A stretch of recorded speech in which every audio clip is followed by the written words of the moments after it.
আসসালামু আলাইকুম সবাইকে। আজকে আমি আপনাদেরকে চিকেন স্প্রিং রোল বানিয়ে দেখাবো। আশা করি পুরো রেসিপিটি আপনাদের কাছে ভালো লাগবে।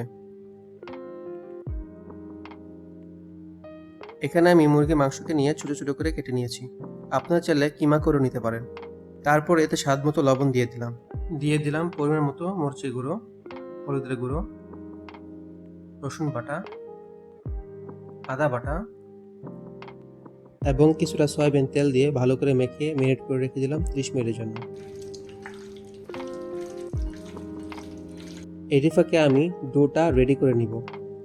এখানে আমি 1.5 কাপ পরিমাণ ময়দা নিয়েছি। তারপর এতে দিয়ে দিলাম পরিমাণ মতো লবণ, দিয়ে দিলাম কিছুটা তেল, একটি ডিম এবং কিছুটা পানি। এবার সবগুলোকে ভালো করে মেখে ডোটাকে ভালো করে মথিয়ে নিব।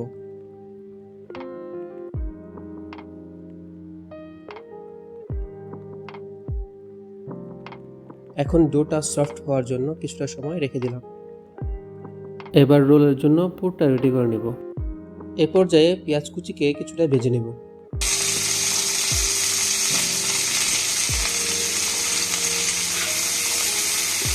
একটু ক্রিমি ভাব আনার জন্য দিয়ে দিলাম শসা কুচি। তারপর লবণ দিয়ে দিলাম যেন শসা থেকে দ্রুত পানি বের হয়ে যায়। এখন এতে দিয়ে দিলাম বাঁধাকপি, কিছুটা নেড়েচেড়ে নিলাম।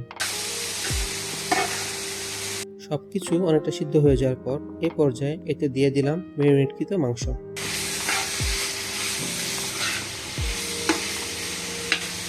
দিয়ে দিলাম টমেটো কুচি। এবার মাংসে থাকা মশলাকে কষানো এবং সবকিছু সিদ্ধ হওয়ার জন্য অপেক্ষা করব। এবার দিয়ে দিলাম একটি ডিম এবং ভালো করে নেড়েচেড়ে নিলাম।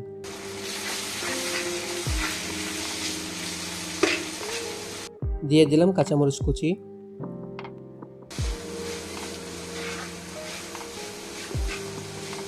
যেহেতু আমি এখানে নুডলস অ্যাড করব, সেহেতু নুডলসে থাকা মশলাটিও দিয়ে দিলাম, যা কিছুটা স্বাদ বাড়াবে।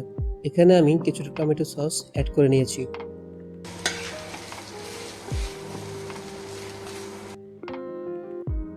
আমার পর রেডি রোল বানানোর জন্য।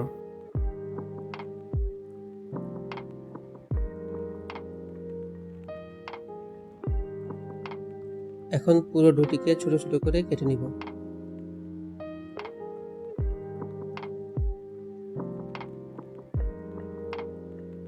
একটি রুটি বেলে নিলাম। রুটিটা যত পাতলা হবে রোলের জন্য তত ভালো।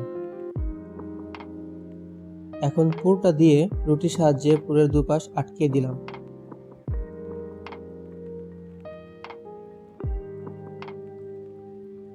তারপর পুরো রুটিকে রোল করে নিলাম।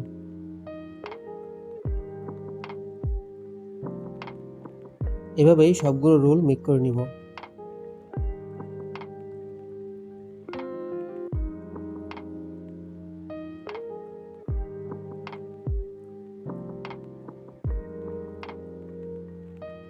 এখন কিছুটা ডুবো তেলে রোলগুলো ভেজে নিব। আপনি চাইলে রোলগুলো ডিম দিয়ে মেখে ভাজতে পারেন এবং ডিম দিয়ে মেখে ব্রেডক্রামে মুড়িয়েও ভাজতে পারেন।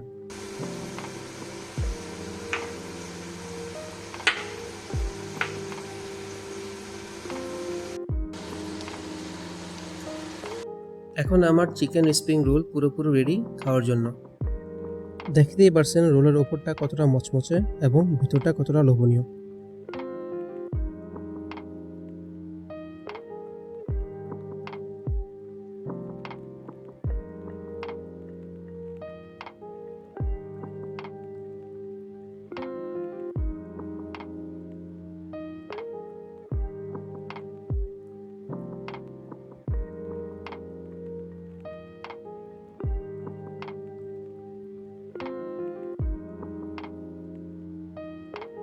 খুবই ভালো, পারফেক্ট।